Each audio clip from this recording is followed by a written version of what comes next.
हम एक गंभीर दौर से गुजर रहे हैं। पहली बार ये वायरस वुहान के अंदर, हुबई प्रोविंस के अंदर दिसंबर 2019 में आइडेंटिफाई हुआ। और मैं यह तारीखें इसलिए दे रही हूँ क्रमबद्ध तरीके से क्योंकि इसकी अहमियत है। 31 दिसंबर को पहली बार चीन के अंदर इस निमोनिया के तरीके से एक नया वायरस आया। 1 जनवरी को वहाँ पे सी फूड मार्केट बंद किया गया। 9 जनवरी को WHO ने रिकग्नाइज किया। 10 जनवरी को कोविड-19 दुनिया के साथ साझा किया गया।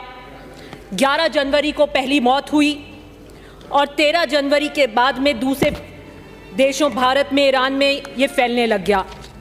12 मार्च को WHO ने इसे पैंडेमिक घोषित कर दिया, वह ग्लोबल हेल्थ इमरजेंसी घोषित कर दिया।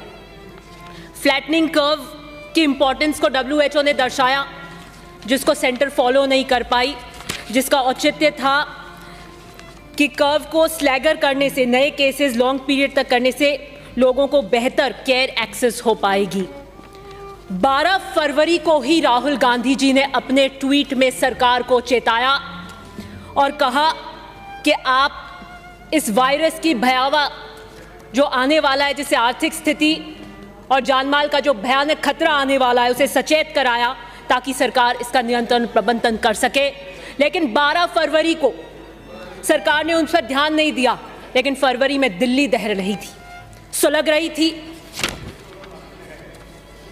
CAA, ट्रिपल तलाक, NRC, पॉपुलेशन रजिस्टर, ये एजेंडाज आपकी प्राथमिकता रहे, स्वास्थ्य आपकी प्राथमिकता नहीं थी।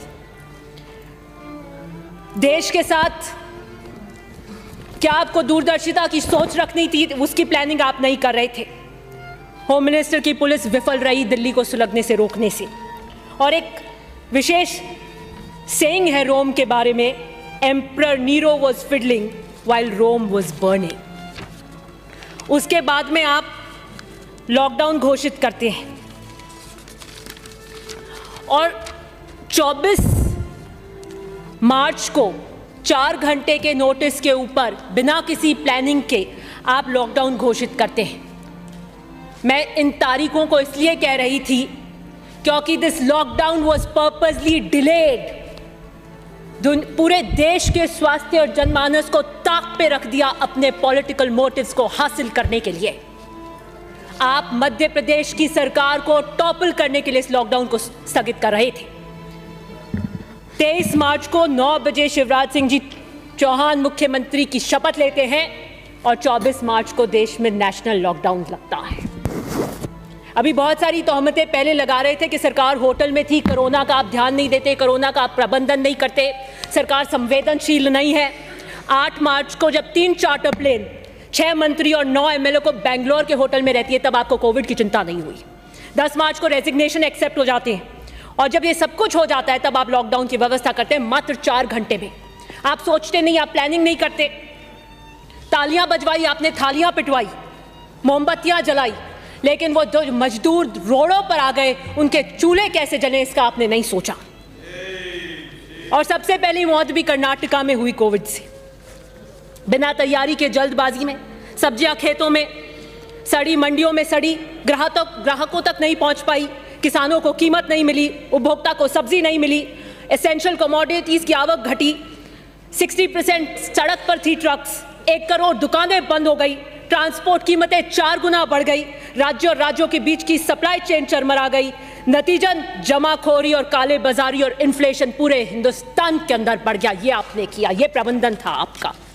और नेशनल डिजास्टर एक्ट है जो ये कहता है, जिसका सेक्शन 6(2) ये कहता है, the national disaster management authority under the national disaster management act which is to be presided over by the prime minister of India with 9 nominated members will have a national plan for a national disaster and COVID-19 is certainly a national disaster। लेकिन आप कोई national plan के साथ नहीं आए, आप 4 घंटे में ऐसे लॉकडाउन के साथ में आए जिसने आपने पूरे आर्थिक रूप से, हर रूप से, हर समाज के वर्ग को आपने चरमरा कर रख दिया। यह अचानक लॉकडाउन कर दिया जिससे लाखों लोग सड़क पर चले आए। कोई सुविधाएं नहीं दी। अगर आप नेशनल प्लान के साथ में आते जो कि सेक्शन 2D के अंदर कहता है that approved by the national authority, तो आप रिलीफ कैंप्स देते, shelter, food, drinking water, medical, ये सबको आप सुनिश्चित करते, जो आपने नहीं किया। मैं मजदूर की एक व्यथा कहना चाहूंगी कि हमने हृदय विदारक देखा किस तरीके से मजदूर आया था, हमारे रोंगटे खड़े हो गए। आपने उसको तिरस्कृत किया, उसे दरकिनार किया। कंस्ट्रक्शन लेबर चाहे हर जितना भी 39 से 45 करोड़ आबादी हमारी मजदूर की है, आपने इनके रिहैबिलिटेशन के लिए, इनके एम्प्लॉयमेंट के लिए कोई पॉलिसी आप लेकर नहीं आए। फिर आपने बसेस चलाने का थोड़े टाइम बाद में, कुछ अवधि के बाद में, जब पूरा देश एक स्वर में इनके लिए इनकी व्यथा को बोलने लगा, तब आपने कहा point A two point B buses जाएंगी, जो कि पॉसिबल नहीं थी। आप बाहर से लाने के लिए प्लेन ला सकते हो, लेकिन मजदूरों के लिए आपकी प्राथमिकता नहीं है।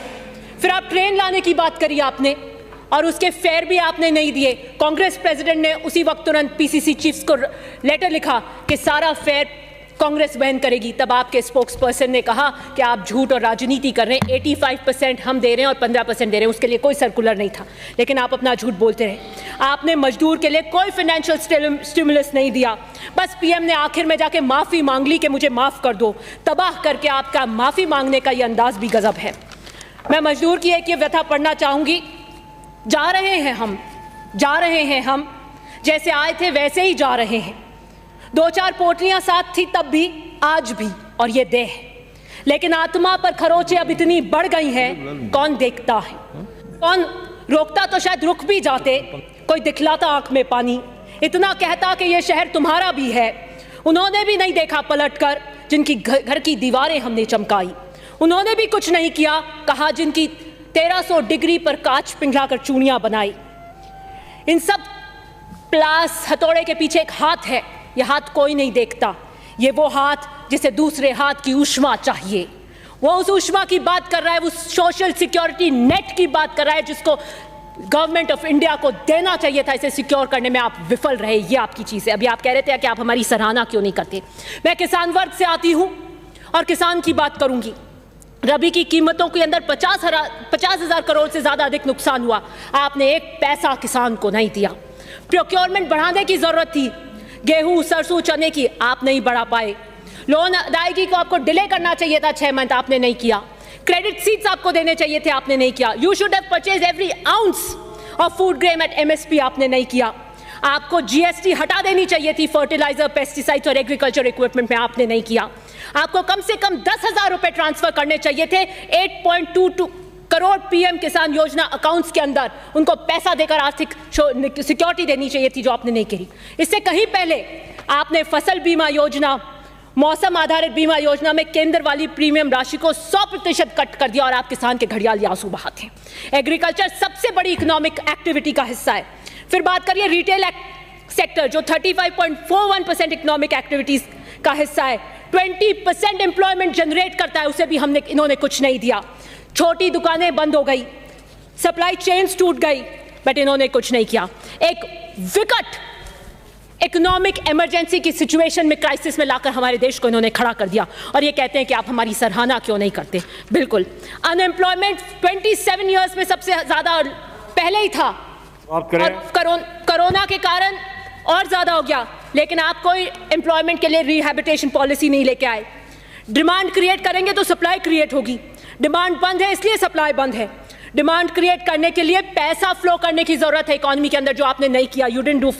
हम बार बार, कांग्रेस ये कह रही थी कि 7,500 का कैश बेनिफिट ट्रांसफर आप दीजिए, पैसा दीजिए, इकोनॉमी को पंप कीजिए, इन लोगों को फाइनेंशियल स्टिमुलस और फाइनेंशियल प्रोटेक्शन दीजिए, लेकिन आपने नहीं दिया। 11 करोड़ लोग आउट ऑफ PDS थे। अभी एक सुरक्षा की बात कर रहे थे, खाद्य सुरक्षा की बात कर रहे थे और हमें कह रहे थे, लेकिन 11 करोड़ लोग PDS से बाहर थे, उसके लिए आपने कुछ नहीं किया। नरेगा की बात करते हैं, आपको शायद अपना वाक्य नरेगा के लिए याद आ रहा होगा, जब आपने कहा था कि ये कांग्रेस की विफलताओं का मकबरा है। आज आज एम्प्लॉयमेंट देने के लिए रूरल की 2 मिनट्स नहीं, 1 मिनट समाप्त करें अपनी बात। 2 मिनट्स एम्प्लॉयमेंट देने की वो बनी, आपने उसको 200 डेज कर देना चाहिए था, आपको 300 रुपए कर देना चाहिए था, आपको जॉब कार्ड धारकों को एडवांस पेमेंट कर देना चाहिए था, लेकिन आपने नहीं किया। हाँ, मैं मानती हूँ कि 61,000 करोड़ की जगह आपने 1 करोड़ अलॉटमेंट कर दिया, 1 लाख करोड़, जिसमें 84,000 करोड़ आउटस्टैंडिंग लाइबिलिटीज के साथ, इट्स ओनली 84,000 करोड़। ये भी कांग्रेस के प्रेशर में किया। आपने कोई डायरेक्ट ट्रांसफर्स नहीं किए, अगर आप 5,000 करोड़ से भी करते तो 65,000 करोड़ बनते 13 करोड़ लोगों के लिए, लेकिन आपने नहीं किया। लेकिन आपने क्या किया? आपने लोन्स राइट ऑफ किए 68,000 के लिए, जो आरटीआई में पता। राहुल गांधी जी ने संसद में पूछा कि वो 50 कौन से घोटालेबाज हैं जो डिफॉल्टर्स हुए, आपने उसकी सूची नहीं दी। लेकिन 24 अप्रैल को आरटीआई में पता लगा मेहुल चोकसी, नीरव मोदी और विजय माल्या जो विलफुल डिफॉल्टर्स थे, उनके 65,000 के करीब आपने 50 विलफुल डिफॉल्टर्स के राइट ऑफ कर दिए। 65,000 आप यहां दे देते। प्लीज सेव करें बिराजी। माननीय सभापति महोदय, डीजल पेट्रोल की 12 बार टैक्स लगाकर हाइक करी, 12 बार, 18। Give me, I am concluding sir, please save करें। I am concluding, 1 minute, I am concluding. Please save करें।